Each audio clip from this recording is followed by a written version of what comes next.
Part 8. Gustong mapasimangot ni Blair nang makarating sa campsite ng gagawin supermall.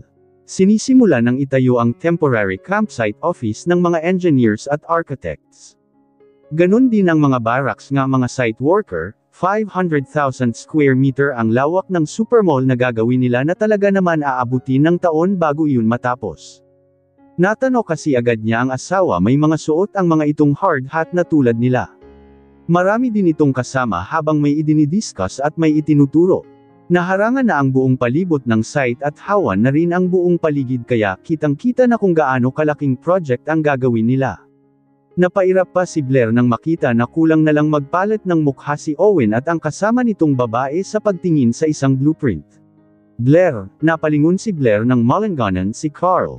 Agad naman siyang ngumiti na tinanguan ito. Tara, hatid ko muna kayo sa mga tutuluyan nyo. Yaya nito ng akmang kukunin ang gamit niya pero agad na inilayo ni Dave. I got this bro, wika pa ni Dave. Nagkatinginan pa sila ni Carl saka nagkibot balikat. Tara, walking distance lang naman kasi may ginawang shortcut. Agad na silang sumunod kay Carl na may dinaanan na isang makipot na yerong gate. Mukhang improvised na daanan lang na nilagyan ng mga poste ng ilaw para siguro sa gabi. May pinasok silang subdivisions na parang newly developed pa lang at iilan pa lang ang mga maayos na bahay. ISC owned this subdivision na pansamantala munang tutuluyan ng lahat only in high position. Ang mga construction worker ay may mga sariling barak sa loob so mga engineers, architects at mga staff lang ang allowed pumasok sa face ng village na ito. Meron din guard sa front main gate at dyan sa shortcut kaya no need to worry for your safety, mahabang paliwanag ni Carl. Napawaw naman halos lahat ng ka-team niya dahil sa modern bungalow na yari ng bahay napakaganda. Ayon pa kay Carl, model house daw ang mga tutuluyan nila kaya kompleto sa gamit at pansamantala nilang tutuluyan. 4 ang kwarto ng bahay, bawat kwarto meron katamtaman ng laki ng banyo. Sinilip muna niya ang bawat kwarto bago niya hinati-hati ang mga team niya. Magkakasama ang mga single bukod ang male sa female of course sa bawat kwarto may naka-ready naman ng mga double deck na single type at 4 ang kasya sa iisang kwarto. Medyo tumaas pa ang kilay niya nang sabihin ni Carl na sa kanya daw yun isang kwarto na napansin nilang iisa ang kama at may kalakihan. Master bedroom daw kasi yun pero umiling siya. Inulan siya ng tukso ng mga ka-team niya dahil may favoritism daw, wala man siyang direktang sinabi sa mga ito noon ng relasyon nila ni Owen. Hindi naman mga bulag ang mga ito kaya kahit papano may idea ang mga ito kung anong meron sa kanila ni Owen. Wala nga lang direktang pag-amin galing sa kanila. Basta alam ng mga ito girlfriend-boyfriend sila noon. Ibinigay na lang niya ang kwarto kila Harold at Jelay dahil mag-asawa ang dalawa at kailangan syempre ng mga ito ng privacy. Hilig pa naman ng dalawang ito ang mag-PDA madalas. Ayaw pa sana ng mag-asawa tanggapin ang kwarto pero wala na rin nagawa dahil nagyaya na siya sa mga ka-roommate niya na mga single ladies na ayusin na nila ang gamit nila dahil may ipapolish pa silang mga draft. Totoo bang ex mo yung mayabang na may-ari ng ISC? Gustong minus ni Blair sa tabas ng dila ni Dave nang lumapit ito sa kanya sa kama niya habang nag-aayos sila ng gamit. Oo, wala kang panama kay Sir Owen, sabat ni Krista. Tulad nito isang junior architect din. I heard that he steals your project. Did he court you because of the pro, Dave? Please, I don't want to talk about it, okay? Go to your room and fix your stuff. It's my personal matter and I don't want to talk about it. Inis na wika ni Blair. Worry naman napahiya si Dave na humingi ng sorry sabay kamot sa ulo na lumabas ng kwarto. Emmer, please pakisarado ng pinto, pakilock na rin. Utos naman niya sa assistant niya na agad na tumalima.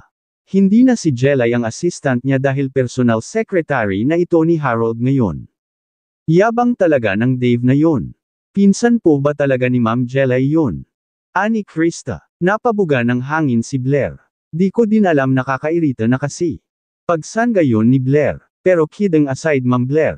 Ang gwapo ng ex nyo. Ngayon ko lang siya nakita sa personal, sa newspaper ko lang siya minsan nakikita dati. Worry ay kinikilig pang wika naman ni Priscilla. Napangiti na lang naman si Blair, baguhan kasi ito at si Krista. Habang si Emmer naman ay naabutan na noon si Owen. Tahimik lang ito at mahiyain, dating taga-photocopy lang ito at taga-bili ng kung ano-ano, pero pinag-aral ni Harold kaya sa ngayon nasa college pa lang ito at kapag may mga free time kasama niya ito sa mga importanteng lakad niya. Ma'am, nagpapansinan pa po ba kayo ng may-ari ng ISC? Tanong ni Krista. Oo naman, hindi kayo galit sa kanya. Dahil sa ginawa niya. May dahilan kaya ninakaw niya ang design namin noon. Mahabang storya, basta in short gumanti lang siya, pero utang na loob rin naman namin sa kanya kung bakit nabuo itong Air Sky Architectural Firm natin. Napatango-tango ang mga ito. Binata pa rin daw si Mr. Centennial. May pag-asa bang magkabalikan pa kayo? Tanong naman ni Priscilla na parang na-excite sa isasagot niya. I'm not single. I'm already married for almost 2 years. Ani Blair sa katipid na ngumiti. Awang naman ang bibig ng mga ito na halatang shock na shock sa narinig. Natitiyak na Blair mamaya lang kakalat na ang balitang iyon sa buong GC ng buong company nila. Mabuti na rin malaman ng lahat na may asawa na siya para tumigil na rin yung ibang nagtatangkang manligaw sa kanya gaya na lang ni Dave. Married ka na? Kanino at kailan? Bakit di namin alam kung 2 years ago na, bulalas ni Jelay. Katatapos lang ng meeting nila, pero ang mga kaibigan niya tulad nila Harold, Jelay, Sel, Eman at Cholo mga nakatitig sa kanya na parabang nag-iintay ng sagot.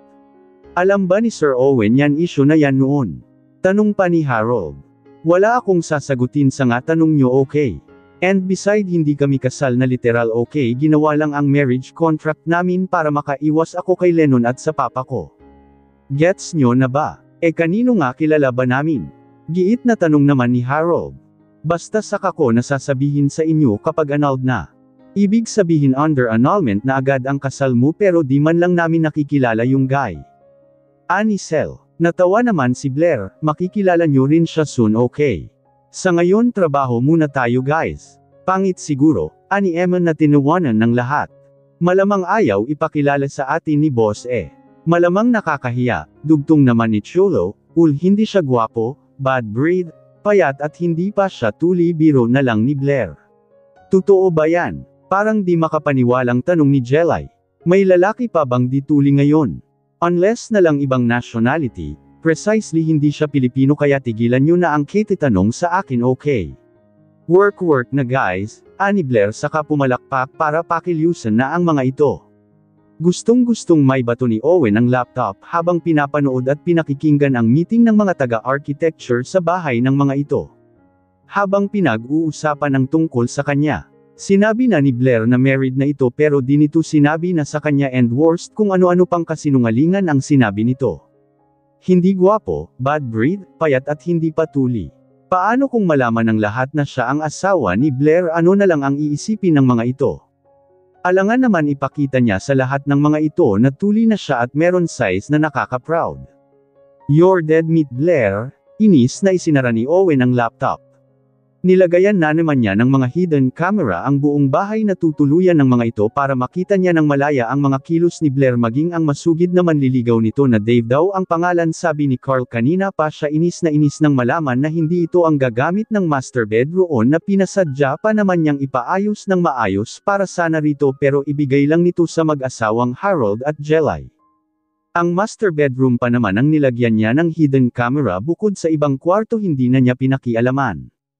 Pasisigawin talaga kita ng sobra oras na magamit ko ulit sa yotong Mujin buko.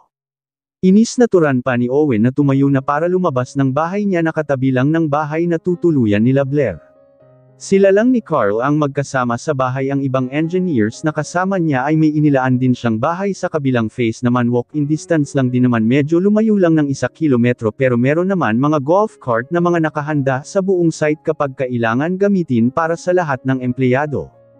Matagal na project itong gagawin nila, kaya malaking opisina ang pinag-agaw niya at doon magsasama na lahat ng involved na company sa project na ito. No one know about their relationship, pero dahil sinabi na ni Blair sa buong team nito na married na ito. Paano naman siya lulutang kung puro pangit ang sinabi nito tungkol sa kanya? Maayos akong nagbabayad sa kanila, kaya ayusin din nila ang pagsusupply ng mga materyales na kailangan ko. Ibalik mo sa supplier yang mga metal bar na yan, sigaw ni Owen sa isang delivery ng malalaking bakal na mukhang hindi nagustuhan ni Owen. Ang aga-aga kanina pa nila naririnig ang sigaw nito at pinagagalitan ang ilang mga tauhan na nakikita nitong may mga malimukhang di maganda ang gising nito. Nagkatinginan pa sila kanina pero akala mo kung sinong artistahin na umirap pa sa kanya kaya nagkatinginan ang mga kasama niya na nakakita ng iniakto ni Owen pero di na nagkomento ang mga ito. Ang lakas ng loob na iripan siya, samantalang siya nga dapat ang nanglirap rito sa dami ng kasalanan nito sa kanya. Siya pa ba talaga ang dapat mag-adjust? Ano ba Dave, lumayo ka nga ng konti. Magkakapalit na kayo ng mukha ni Blair. Sita ni Jelay sa pinsan na ito pa mismo ang naglayo ng mukha nito. Hindi ko kasi makita, reklamo naman ni Dave. Magrereklamo din sana si Blair nang biglang dumating si Owen sa tent nila at walang ano-ano ay bigla itong magpagpag ng suot na jacket at pantalon na nag-usok dahil sa alikabok na kumapit. Literal silang nagubuhan lahat sa ginawa nito na agad din naman umalis kabuntot ang babaeng lagi nitong kasama. Wala na si Carl dahil nalaman niyang ito pala ang nagmamanage ngayon ng Lucifer Playhouse at assistant ni Owen ang babaeng lagi nitong kabuntot, ang yabang talaga. Usual pa ni Dave. May ipagyayabang naman kaya hayaan mo na, ani Jelay. Halatang may gusto sa kanya si Cathy hindi kaya aware dun si Sir Owen. Ani Sel. I'm sure aware siya at malamang naikama na rin ng Owen na yan ang mga babae sa paligid niya. Bunganga mo, saway ni Jelay sa pinsan. Mukha kasi siyang playboy. And with his look madali lang talaga siyang manloko ng babae. Buti na lang natauhan na ang babe ko, ani Dave na akmang pipisilan si Blair sa pisngi na karaniwan itong ginagawa pero tinabig ni Blair ang kamay ni Dave, superior mo ako Dave. Nasa site tayo kaya ilugar mo yan posisyon mo kung ayaw mong pabolaykan kita ng Manila. Inis na wika ni Blair sa kamuli ng dinuskas sa mga team niyang natahimik na lang na pinandilatan si Dave na napakamot na lang ng ulo. Minamasahe ni Blair ang balikat habang naglalakad pabalik ng opisina. Katie tingin sa mga draft may ilan kasi pinababago si Owen past 12 na at gutom na siya pero kailangan muna niyang bumalik sa opisina para kunin ang laptop niya. Hi, bati ng isang tinig na ikinalinggan ni Blair. Alanganin naman na pangiti si Blair sa babaeng sumabay sa kanya sa paglalakad. Hello, bati na lang din niya sa babaeng laging nakadikit kay Owen. Colleagues daw ika nga ni Blake. Gusto ko lang magpakilala. Matagal-tagal din kasi tayong magkakasama. Cathy Tolentino. Nag-extend pa ito ng kamay habang naglalakad sila na tinagap naman niya. Blair Corpus. Ah, yes I already know your name. Owen tells me about you. Gustong tumaas ng kilay ni Blair sa sinabi nito. Si Owen nagkwento rito tungkol sa kanya para naman atang imposible iyon. Hindi naman si Owen ang tipo ng taong mad-idol o pag-uusapan ang tungkol sa mga personal na buhay. Gusto ko lang sana humingi ng advice sa'yo kung pwede. Advice sa akin tungkol saan? Alangan pang tanong ni Blair, ano kasi alam kong awkward pero ikaw lang kasi alam kong makakatulong sa akin. Tuluyan nang tumaas ang kilay ni Blair pero di niya ipinakita rito. What is it? Owen and I are couple pero hindi niya gustong ipaalam kahit kanino. And I heard na naging girlfriend ka rin niya, same situation like US now. Your relationship doesn't work out. Meron ka bang pwedeng ipayo sa akin para maiwasan namin ang maghiwalay tulad ng sa inyo? Gustong map-eye ka ni Blair sa sinabi nito, bumuka ka lang every time na gusto niya hindi kayo magkakahiwalay. Inis na wika ni Blair saka nag-excuse dito pero panusat ang babae na agad din sumunod sa kanya. Nagagalit ka ba dahil sa tanong ko? I'm sorry if you still have feeling for Owen. Naiintindihan ko naman hindi naman ako, look Cathy. I already said what you wanted to hear. You wanted me to repeat it. Owen loves simply as that. What did you just said? Bungad naman ng bagong dating mula sa tagiliran niya na papalapit. Napatarak ang mata saka napapikit na bumuga ng hangin. Pagka talaga naman minamalas ka. Mr. Centennial, bati na lang ni Blair nang lingunin ito. Ngunit nakasimangot ito at di maganda ang tingin sa kanya nang makalapit ito at huminto ilang dangkal mula sa kanya. What did you just said? Look. Pagod ako at ayoko ng away. Kayo ng assistant mo ang mag-usap at hindi ako ex-girlfriend na hingian ng payo. Kairita, inis na wika ni Blair saka tumalikod. What the hell Cathy? Narinig pa niyang Uncle Owen sa kanya narinig na tinatawag siya nito pero di na siya lumingon. Blair, ano ba? Blair, tawag ni Owen habang panay ang sunod sa kanya pero di ito pinansin, Hanggang sa makapasok sila sa opisina. Hanggang sa mesa niya nakasunod si Owen kaya napapatingin sa kanila ang ibang employee na nagtataka. Some of them know that meron silang past, some of them walang idea na nagtataka na lang na napapatingin sa kanila. Marami pa akong gagawin Mr. Centennial, kung may concern ka about sa work ko you can tell me now, pero if something not relevant into our work save it and throw it away. Mataray na ani Blair. Inis naman inabot ni Owen ang stick note na nakita sa gitna ng mesa ni Blair saka may isinulat.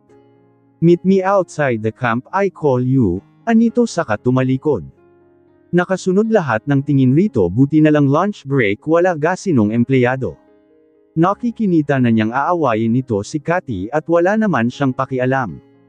Tingin rin kasi niya nagsisinungaling ito. Hindi siya naniniwala na may relasyon talaga ang mga ito secretly dahil noon hindi naman nakalihim ang relasyon nila, hindi lang nila sinasabi pero mahahalata naman na meron. At sa nakikita at napapansin niya walang relasyon ang dalawa, si Cathy lang talaga ang asyumrang palaka. Talagang siya pa ang nilapitan at anong gusto nitong palabasin. Isang tulad lang nito ang ipapalit sa kanya ni Owen. She doubt it. Nilamukos ni Blair ang stick note sabay tapon sa basurahan. Isang year itong hindi nagpakita o nagparamdam sa kanya tas ngayon uutusan siya nito. No way. Manigas ito sa paghihintay, maghintay ito kung kailan niya gustong makipag-usap ratio. Kanina pa siya tawag ng tawag kay Blair pero di sinasagot ng asawa. Nakita pa niya sa monitor ng laptop niya na habang pinapanood niya ito sa video. Busy lang ito sa harap ng laptop nito sa loob ng bahay nito. Inilagay pa nito sa silent mode ang cellphone para lang di ito maabala. Talagang sinasagad nito ang pasensya niya. Gusto pa yata nitong magka-problema sila. Inis na binaba ang phone niya. Saka pinalagutok muna ang mga daliri saka tumutok sa laptop niya. Ilang sandali pa nagring ang phone niya. Napangisi si Owen nang makita ang pangalan ni Blair sa screen ng phone niya. I'm working Owen. Wag mo akong gamitan ng pagiging hacker mo.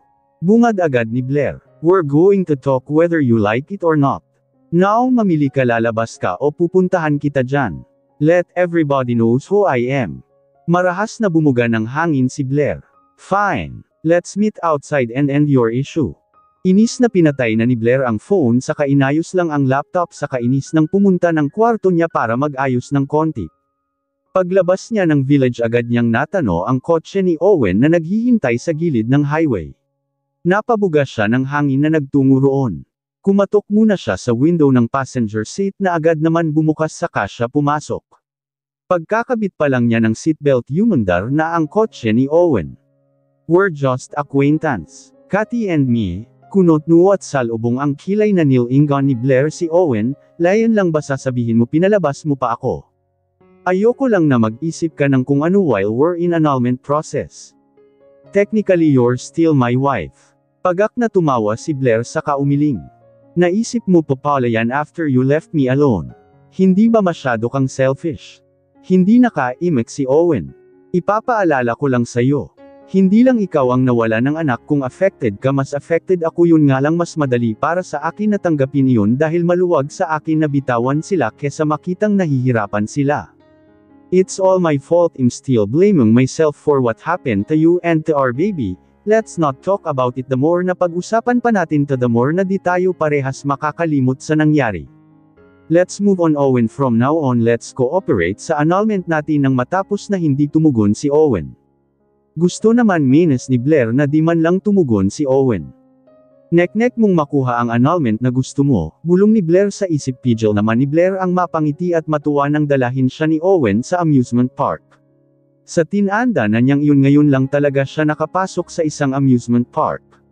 Noon kasi school bahay lang talaga siya at puro pag-aaral, nang makatapos naman siya puro trabaho kaya wala siyang time pumunta sa mga ganitong lugar. Di rin naman siya dinadala roon ni Lennon nang magdadate pa sila noon. Di niya alam kung saan siya unang titingin, gusto niyang subukan sumakay sa iba't ibang klase ng ride kaso sayang malapit nang mag-closing ang park, kung alam lang niyang dito siya dadalahin ni Owen sana pala sumama agad siya kanina. Marami pa naman tao kahit malapit nang mag-closing. Ipinangako niya sa sarili na babalik siya roon one of these day. Malapit lang sa campsite nila kaya madaling balikan. Yayain niya ang team niya, sa ngayon makukontento na lang muna siyang magpalingan lingon. ani Owen na hinawakan pa siya sa kamay at hinayla. Agad naman siyang sumama rito at tumigil sila sa isang mama na nagtitinda ng cotton candy. On order si Owen, awang ang bibig ni Blair nang magsimulang gumawa ng cotton candy na flower ang matandang lalaki. Parang batang napapalakpak pa si Blair sa sobrang tuwa, ang laki kasi ng cotton candy at bulaklak style. Inabot iyon ni Owen after bayaran saka binigay sa kanya. Walang pag-aatubili na tinanggap agad niya iyon habang abot tenga ang ngiti. "Bili pikturan mo ako dali-dali," tuwang-tuwang utos pa ni Blair. Natawa naman si Owen na ngayon lang nakita si Blair na ganito kasaya. Inilabas ni Owen ang phone saka ito pinicture ng ilang ulit iba't ibang anggulo habang hawak nito ang cotton candy. "Dito naman sa phone ko. Ay sisend ko na lang sa'yo lahat ng picture mo, sige," ani Blair. "It baka matuno na utos ni Owen." Lamabi naman si Blair. "Parang ayokong kainin, masisira ang ganda pa naman," natawa naman si Owen. "Kapag di mo kinain yan matutunaw at ang ending masisira din, kaya it's better to eat it kesa masayang." Sa bagay, sinimula ng kainin ni Blair ang cotton candy nang akmang pipitas din si Owen ng ilayo ni Blair. "Akin ta diba? Bumili ka ng sayo. Ang lakinan, mauubos mo ba yan?" "Oo naman, asukal lang ta. Hindi ako mahilig sa sweet, titikim lang ako." Ani Owen na akmang kukurot na ay inilayo muli ni Blair. "Ako na baka lakihan mo pa ng kuha," awang ang bibig na natawa na lang si Owen sabay iling. Binigyan nga siya ni Blair pero kokonti lang, di na siya nagbalak na humingi pa dahil talagang nagdadamo ang asawa na nagmistulang bata. Kitang-kita sa mga mata nito ang tuwa at excitement. Kaya sinabi niya sa sarili niya na ibabalik niya roon si Blair basta magkaroon ng magandang pagkakataon. "Ang dami mo naman in-order, mauubos ba natin ta?" ani Owen habang nakatingin sa pagkain in-order ni Blair. Nagyaya kasi itong kumain, di pa daw kasi ito nagdi-dinner after nilang lumabas ng amusement park. Agad naman siyang pumayag dahil kahit siya hindi pa rin kumakain. Dinalahan siya ng pagkain ni Cathy kanina pero di niya nakain, mukha lang madami yan pero kokonti lang yan. Napabuga na lang ng hangin si Owen at hinayaan na lang si Blair na kumain, tutal mukhang gutom na nga ito at malaki rin naman ang pinayat nito compare noon. "Nanliligaw ba sayo yung payat na malaki ang mata?" Kumunat ang noo ni Blair habang nagtatalak ng sugpo na bahagyang tumingin kay Owen. "Payat na malaki mata, sino yun?" Tumarak naman ang mata ni Owen. "Yung architect na laging nakabuntot sayo. Si Dave. Hindi naman payat yun, saka hindi malaki mata. Lin ang tawag doon at round eyes. Ang hard mo naman manglay sa tao," iling ni Blair. Not just forget it, just answer my question." "Yes, and I'm planning to give him a chance." Saktong tingin ni Myre kay Owen, sakto din sama ng tingin nito. "Are you kidding me? We're still married?" Sa lakas ng boses ni Owen napatingin sa kanila ang manggilan-ngilan na lang na customer ng resto. "Let me remind you, we're in the annulment process at sino ba nag-file ng case, hindi ba ikaw, kaya wag mo akong ma-fucking kidding me. I'll withdraw it early in the morning." Tumaas ang kilay ni Blair. "And why will you do that?" "Because I don't want to see you happy with other guy. Hintayin mo muna ako makahanap ng babaeng ipapalit ko sayo bago kita payagan na mag-boyfriend." Gustong matawa ni Blair sa sinabi ni Owen. "Nasa tama ka pa bang pag-iisip? Bilasan mo nang kumain, wala na akong gana, lintayin na lang kita sa kotse." Ani Owen na tumayo na at di na lumingon pa na lumabas ng restaurant. Napailing na lang si Blair na napasunod ng tingin kay Owen pero imbis na binilisan. Kumain lang siya ng normal na walang inaalala kung may nag-iintay sa kanya. Sino bang mag-inarte, hindi naman siya apwes, manigas ito kalintay. Napaka-hot temper talaga, wala nang pinagbago, masyadong bossy at dominant. Akala yata nito uubra pa sa kanya, mga ganun style nito. Masyado na itong maraming kasalanan sa kanya kaya it's payback time at sisiguraduhin niyang Owen will fall harder with her kung dati wala siyang ginawa at hinayaan ito sa mga diskarte nito dahil under mission ito. Pues ngayon siya naman ang under mission at ang mission niya paibigan ito hanggang marinig na niya sa bibig nito ang gusto niyang marinig. Ayaw na niyang mag-base na lang sa action, gusto rin niya ng words. Tapos na siyang kumain pero nanatili lang siyang nakaupo at nagpapahinga sa kabusugan niya nang tumunog ang text alert niya. "Hindi ka pa ba tatayo dyan? Baka kainin mo pati mesa." Napalingon siya sa glass wall ng resto, tanaw niya ang kotse ni Owen pero di niya kita ang asawa dahil tinted ang kotse nito, mesa agad. Hindi ba pwedeng spoon and fork muna, pang-iinis pa niya kay Owen, get you us over here, babalik na tayo sa camp, it past midnight na. Mauna ka nang bumalik sa camp, I can manage to went back. Reply ni Blair. Paglingon riya nakita niyang lumabas na ng kotse si Owen bago pa ito tuluyan sumabog sa galit sa kanya, nagmamadali na sayang tumayo para lumabas, bayad naman na ang kinaki nila dahil bago pa man lumabas ng tuluyan si Owen nag-iwan na ito ng pera sa ibabaw ng mesa na inipit sa baso. Ngumisi pa si Blair nang lampasan si Owen para sumakay sa kotse nito. Nakita pa niya ang pagtingala ni Owen sa langit bago bumuga ng hangin. Pagkahatid sa kanya ni Owen agad na nito umatras para naman tumapat sa bahay nito at ipasok sa garahe ang kotse nito. Napangiti na lang si Blair, mainit na talaga ulo ni Owen dahil di siya nito kinausap buong biyahe, nagpanggap naman siyang tulug-tulugan sa kabusugan. MS Corpus, sabay-sabay silang napalingon ng team niya nang may tumawag sa kanya. Si Cathy na naman meron itong dalang isang rectangles box na may laman na iba't ibang square cake na nasa loob na parang ang sisirap tingnan. Ano yan? Gustong tumaas ang kilay ni Blair nang iabot sa kanya iyon ni Cathy. Sorry, gift ko dahil sa nangyari last time. Sorry, hindi totoo, may relasyon kami ni Ovi. We're just friends. Gusto ko lang kasi makita yung reaction mo. I heard kasi na dating naging kayo. Inabot ni Blair ang box saka nagpasalamat. Sakto naman natano niya si Owen na naglalakad kasama ng ilang engineer na may mga dalang naka-roll yung mga draft. Nag-away pa yata kayo ni Ovi nang dahil sa akin, gustong umiwi. Blair, kanina pa niya naririnig na Ovi ang tawag nito kay Owen. Nakakapangilabot tunog, obsessed kasi okay na sana kung yung pen name na lang ni Owen or Sky dahil Owen Sky naman talaga pangalan ng asawa.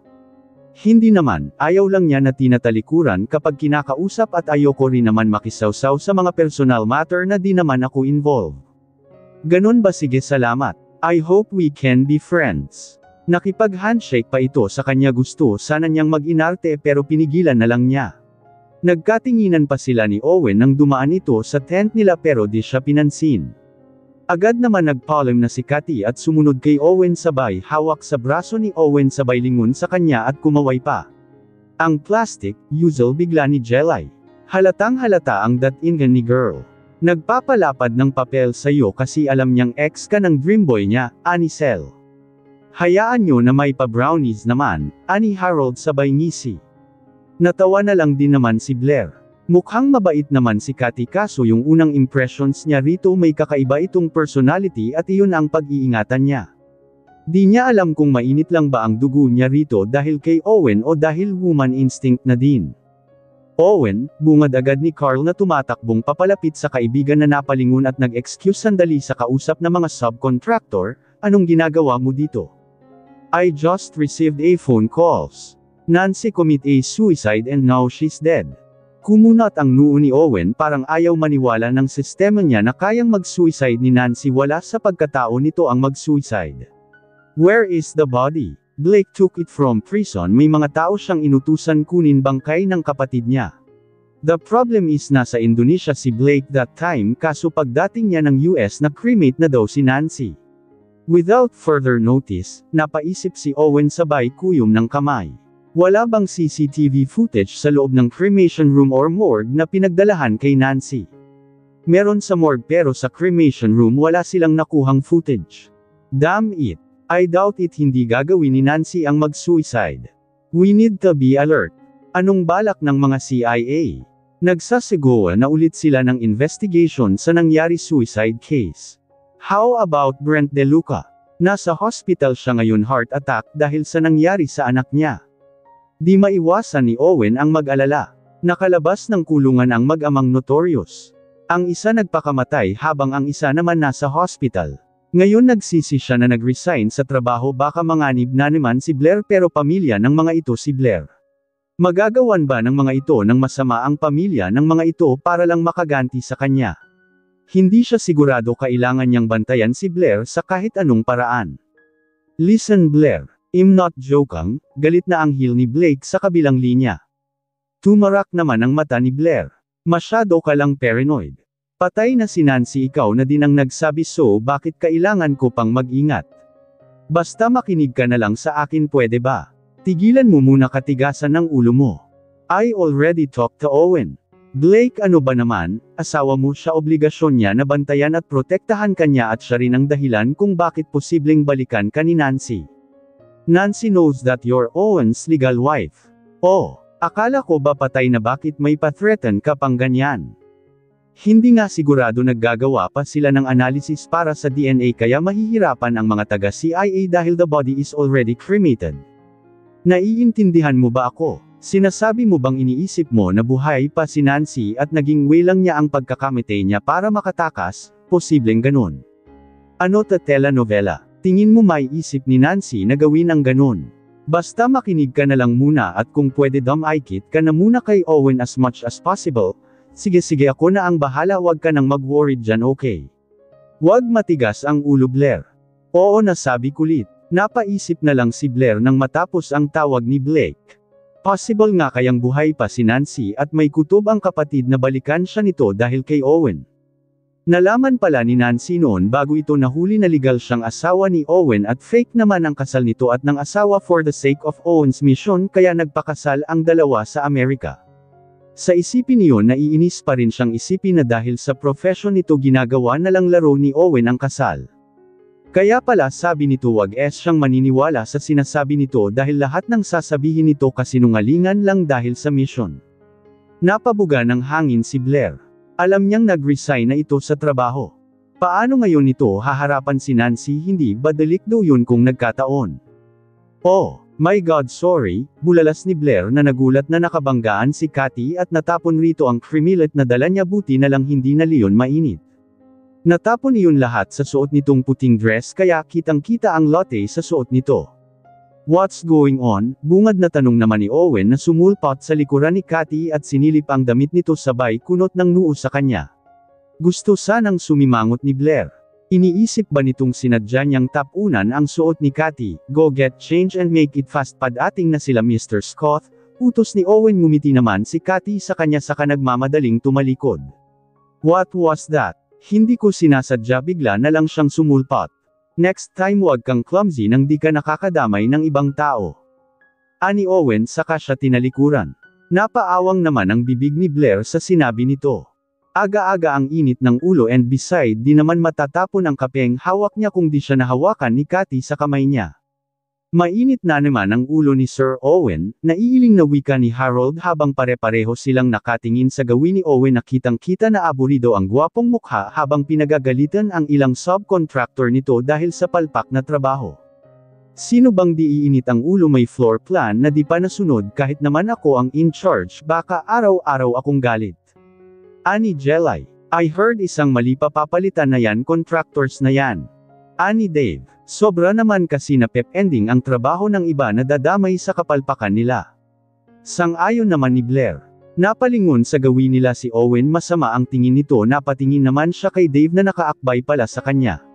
Literal niyang inalis iyon sabay ngiti kay Owen na nag-finger heart pa sabay ngiti.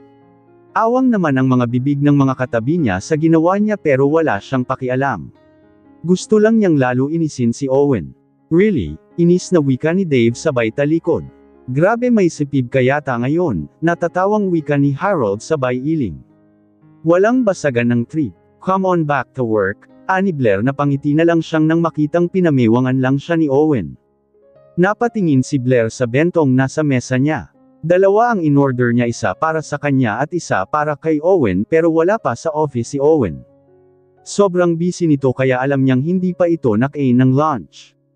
Nakakainis mang isipin si Cathy lagi ang kasama nito sa bawat lakad nito at lagi pang magkausap ang dalawa pero walang dahilan para magselos siya dahil trabaho lang naman ang relasyon ng dalawa. Napag-isip-isip kasi niya ang sinabi ni Blake. Paano nga kung buhay si Nancy at siya ang balikan nito dahil nga alam ng babae na siya ang asawa ni Owen. Ayaw man niyang makaramdam ng takot pero nag-aalala siya sa kayang gawin ni Nancy.